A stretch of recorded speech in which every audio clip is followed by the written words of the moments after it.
Jesus, porém, ouvindo, disse-lhe: não necessitam de médico os são, mas sim os doentes. Não necessitam de médico os que estão são, mas os doentes. Quem crê na palavra de Deus? Nunca se foi tão necessário falarmos sobre cura.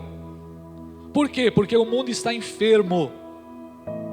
Não somente a igreja, mas o mundo precisa ouvir essa palavra. O mundo está enfermo. O mundo está alarmado. As pessoas estão desesperadas. Então, nós temos a resposta que o mundo precisa. Está sobre nós a responsabilidade de trazer a resposta para o mundo, para aqueles que estão aflitos. Então, nesse tempo, é necessário estarmos curados para servir o mundo. Há uma grande necessidade de estarmos sarados, curados para servir este mundo, para trazer este mundo o remédio, a solução, a resposta, a cura. O que estamos vivendo nesse tempo é profético, é bíblico. As escrituras já nos alertou sobre esses dias. E a palavra de Jesus para nós, os discípulos, é: não vos assusteis, porque é necessário que essas coisas aconteçam. É necessário. Então está tudo sob controle, meu irmão. Deus está no controle. Deus está no controle de todas as coisas. E a nossa confiança está no Senhor. Eu elevo os meus olhos para o monte. De onde virá o meu socorro? O meu socorro vem do Senhor, que fez os céus e a terra. Aleluia! Aquele que habita no esconderijo do Altíssimo, sobre a sombra do Onipotente, vai descansar. 1000 cairão do seu lado, 10.000 à sua direita, e nós não seremos atingidos. Quantos estão confiantes nessas promessas da Bíblia Sagrada? Faz um sinal aí que eu quero ver. Só podemos servir o mundo se estivermos plenamente curados em Deus. Só poderemos ser eficientes para este mundo nesse tempo se estivermos curados. Por isso é tão importante esse tema, irmão. Curados para servir. Estarmos sarados para servir. Amém? E olha só, a Bíblia diz, em Mateus capítulo 8, uma história. Eu vou só citar os textos, se você quiser anotar ou dar uma olhada aí. A Bíblia diz em Mateus capítulo 8 que Jesus, Ele veio para salvar, Ele veio para curar, Ele veio para libertar os perdidos. E diante de Jesus chegou um homem que estava sofrendo de uma lepra, um homem leproso. Quando esse homem chega diante de Jesus, desesperado, ele se prostra diante de Jesus e ele adora Jesus. E ele diz a Jesus: mestre, se tu quiseres, se tu podes, me cura, eu preciso ser curado. E o Senhor falou: eu quero. E diz a Bíblia, irmãos, que Jesus tocou no leproso. Olha que interessante. Jesus tocou e diz que imediatamente ele foi curado. Toda a cura que está registrada na Bíblia, todo milagre tem um propósito. Jesus estava querendo nos dar uma lição, a Bíblia está querendo nos apontar algo aqui. Que Jesus, Ele toca naquilo que é intocável. Que Jesus, Ele toca, e quando Ele toca, o que está em Jesus passa para a pessoa, mas o que está na pessoa não passa para Jesus. Um leproso nos dias da Bíblia Sagrada, nos tempos bíblicos, era considerado uma pessoa imunda. Levítico capítulo 13 fala sobre as restrições para alguém que sofria de lepra. Alguém que deveria ser excluído, alguém que era marginalizado, ele vivia isolado, era considerado impuro, ele não poderia estar num grupo de pessoas, ele não poderia frequentar grupos sociais, era alguém exclusivamente excluído, alguém que era separado. E as leis de Levítico diz que ninguém, o sacerdote, ninguém poderia tocar no leproso, porque ao tocar no leproso, ele também seria contaminado. Mas olha que interessante, olha que poderoso, e olha o que a palavra de Deus está dizendo para nós, que o Jesus que nós servimos, que o Jesus que adoramos aqui nessa noite, aquele que nós colocamos a nossa fé, a nossa confiança, as nossas orações, a Bíblia diz que ele chegou diante do leproso e ele tocou nesse leproso. E quando ele toca nesse leproso, esse leproso passa a ser imediatamente purificado. O que estava no leproso não contaminou a Jesus, mas o que estava em Jesus passou para o leproso. O que estava no leproso não foi capaz de contaminar a Jesus, mas o que estava em Jesus, aleluia, passou para o leproso. Ele toca onde a religião não toca, ele toca onde o religioso não toca, ele toca naquilo que é intocável. Por isso, meu irmão, o coronavírus não contamina Jesus, amém? Essa peste não contamina o nosso Jesus, ao contrário, o que está em Jesus, porque Ele é a cura, porque Ele é a vida, porque Ele é santo. Aquela lepra não foi capaz de contaminar a Jesus, mas o que estava em Jesus foi transferido para aquele leproso, e imediatamente ele foi curado, ele foi purificado, aleluia, irmão. Marcos 5 diz que Jesus estava indo para a casa de Jairo, porque a sua filha estava à beira da morte. Uma multidão estava seguindo, e ao ir à casa de Jairo, no caminho, uma mulher que sofria 12 anos de uma enfermidade hemorrágica, uma mulher que sofria durante 12 anos, ela sangrava, ela vivia uma vida contaminada, ela vivia uma vida excluída, ela era considerada impura, ela era considerada uma mulher maldita, ela era considerada alguém excluído, ela não poderia estar no grupo, na sociedade, entre a multidão, mas ela ouviu falar de Jesus, aleluia. Talvez chegou aos ouvidos dela que Jesus estava no monte, desceu do monte, e um leproso chegou diante de Jesus, e se prostrou diante de Jesus, e ele foi curado. Talvez ela ouviu esse milagre, e ela falou: se o leproso foi curado, eu posso ser curada. Se tão somente eu tocar nele, se eu tão somente tocar na orla dos seus vestidos, eu serei sarada. Então ela foi determinada, ela foi em busca de tocar a Jesus.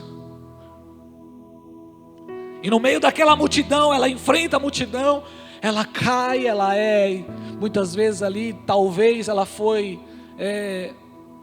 pisada pelos homens, mas ela não desistiu. E se arrastando entre aqueles pés, entre aquela multidão, ela conseguiu tocar na orla do manto de Jesus.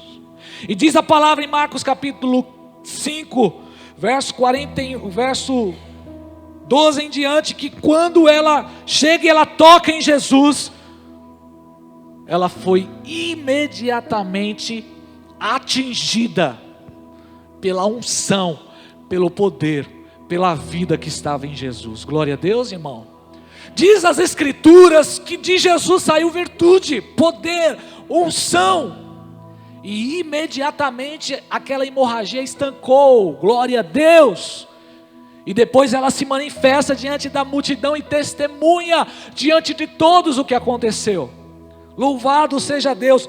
O que estava naquela mulher não contaminou a Jesus, mas o que estava em Jesus foi partilhado para aquela mulher. Quem está entendendo? Jesus toca, irmãos, onde ninguém toca. A maldição não é capaz de contaminar o nosso Jesus. A lepra não foi capaz de contaminar o nosso Jesus.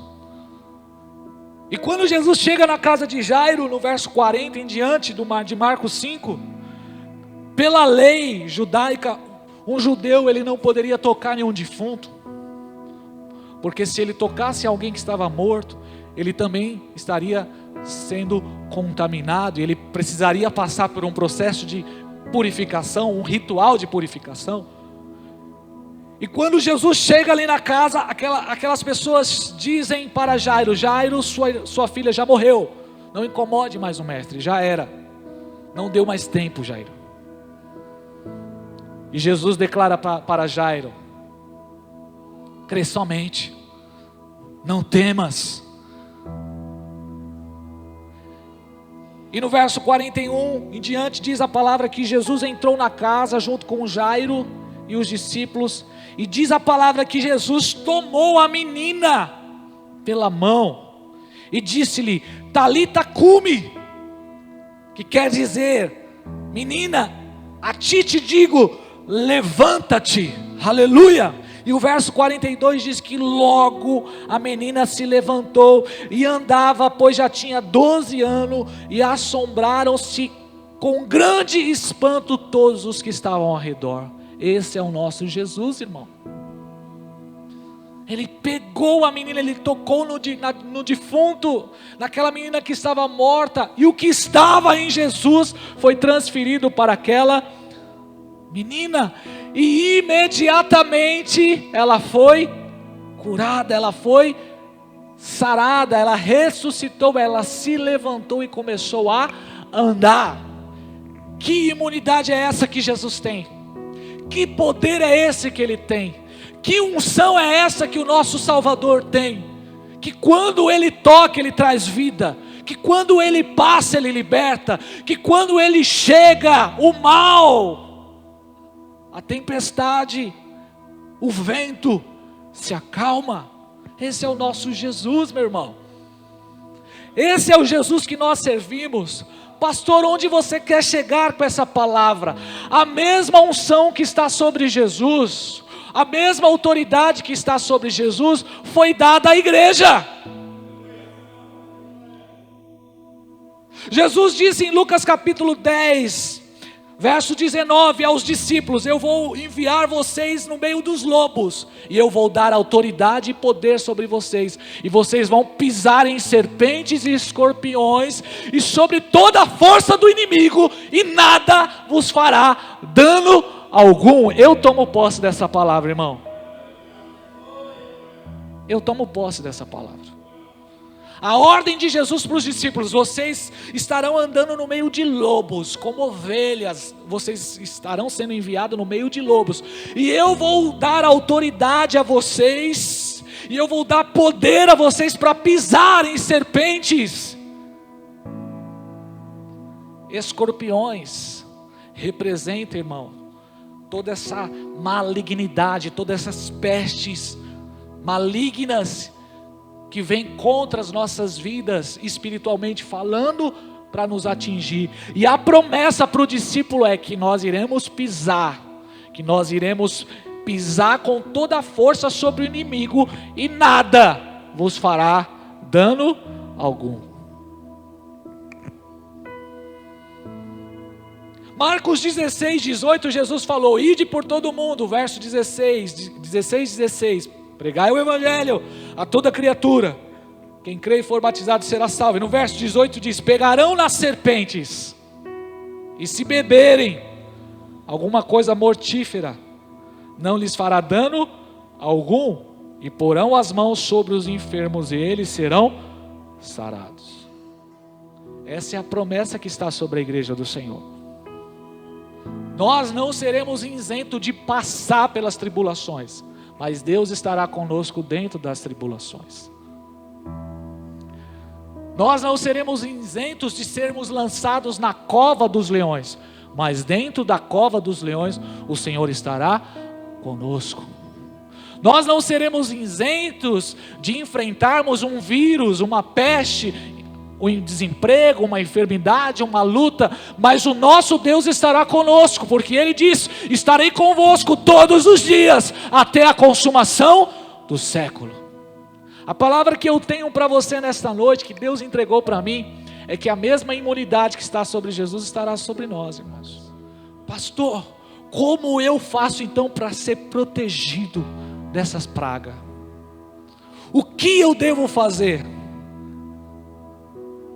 O Ministério da Saúde já nos alertou, está alertando, o mundo está alertando. Lava bem sua mão, amém? Lava a mão direito. Quando espirrar, não vai espirrar em cima dos outros. O que mais? Álcool em gel. Quem está usando álcool em gel aí? Ninguém está usando? Quem está usando? Compra álcool em gel, irmão. Hã? Já acabou no mercado já? O que eu devo fazer para estar imune, pastor? O que eu devo fazer? A Bíblia diz o que nós devemos fazer, irmãos. E é essa palavra que eu quero partilhar com você. João capítulo 15, verso 5. Só existe uma maneira.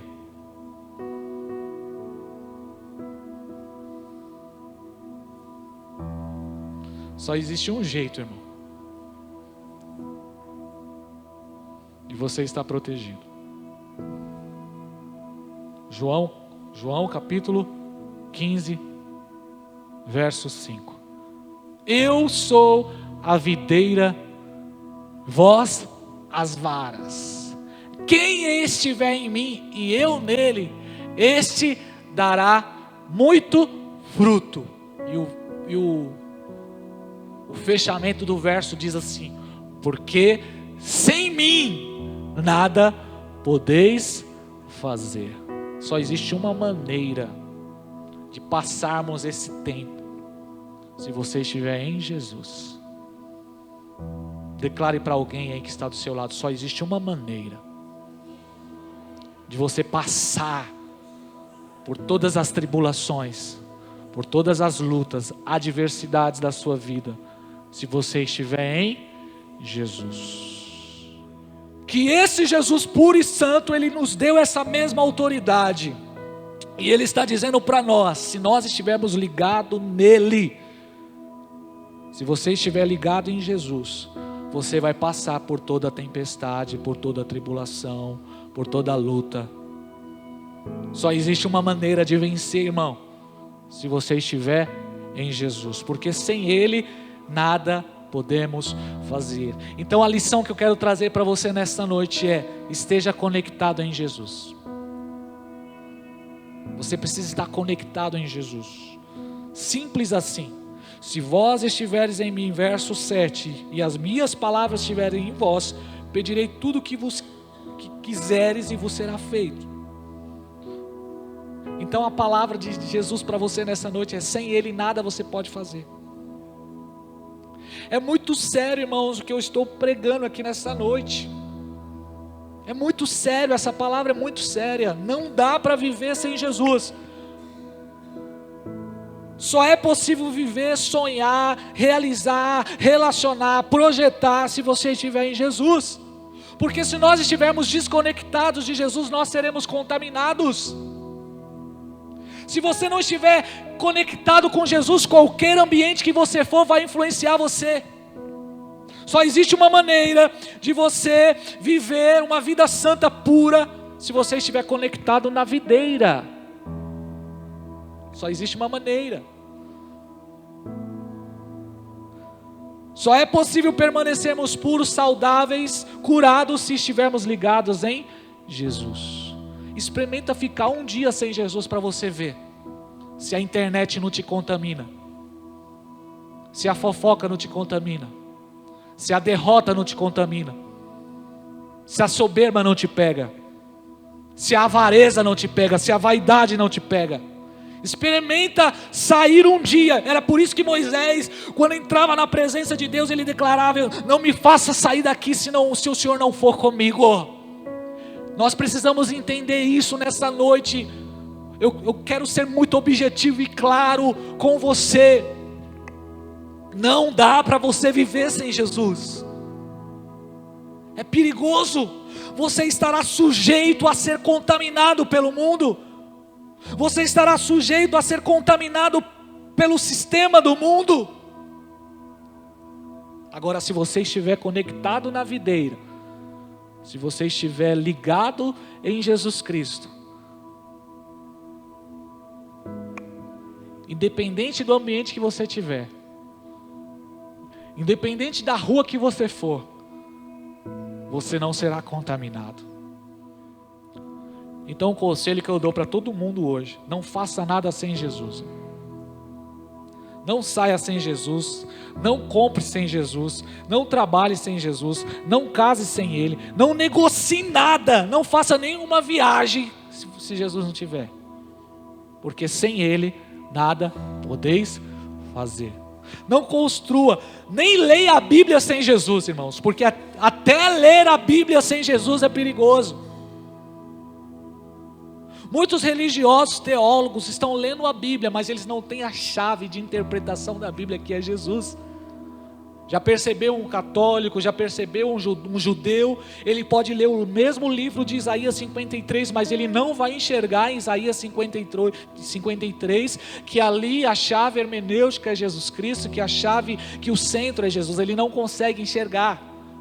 Um ateu, ele pega a Bíblia, ele estuda a Bíblia. Religiosos estudam a Bíblia, mas a Bíblia sem Jesus, ela é perigosa. Não cultue sem Jesus. Não ore sem Jesus. O Pai nos ensinou: quando vocês orem em nome de... Orem em nome de... Quem está aqui, irmão? Quem está aqui? Faz um sinal para mim ver. Não dá nem para chegar diante do Pai, evangelista Jair. É impossível chegarmos diante de Deus. É impossível você falar o nome de Deus e Deus ouvir você, se não for por Jesus.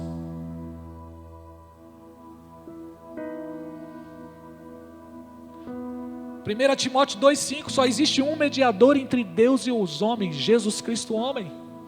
Ele abriu o caminho. João 14,6: eu sou o caminho, a verdade e a vida. João capítulo 10: eu sou a porta, eu sou o bom pastor. Atos 4, verso 12: nenhum outro há salvação, porque debaixo do céu nenhum outro nome é dado entre os homens, que importa que sejamos salvos. Sabe por que você está frustrado, triste, muitas vezes vivendo em derrota? Porque você saiu, você comprou, você projetou, você realizou, e você não convidou Jesus. Um casamento só tem sentido se tiver Jesus.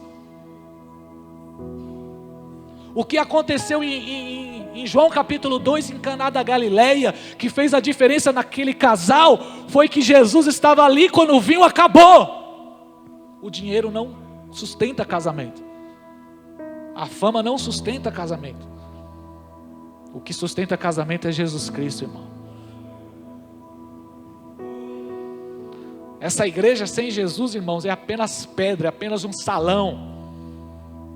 Esse culto sem a presença dele não tem sentido nenhum. Os nossos louvores é apenas barulho, se Jesus não estiver aqui. Porque sem Ele nada podemos fazer. O que está acontecendo, irmãos, é nada mais, nada menos do que o juízo de Deus. Deus é justo. Deus é justo. Existem juízes aí que não são justos, mas o Deus, Jeová, o Deus da Bíblia Sagrada, o Deus de Abraão, de Isaac e de Jacó, Ele é justo. A justiça de Deus, ela não falha. Se de repente o pastor Júnior conseguisse colocar aqui no culto algumas ações que você fez neste dia de hoje, você conseguiria ficar até o final desse culto?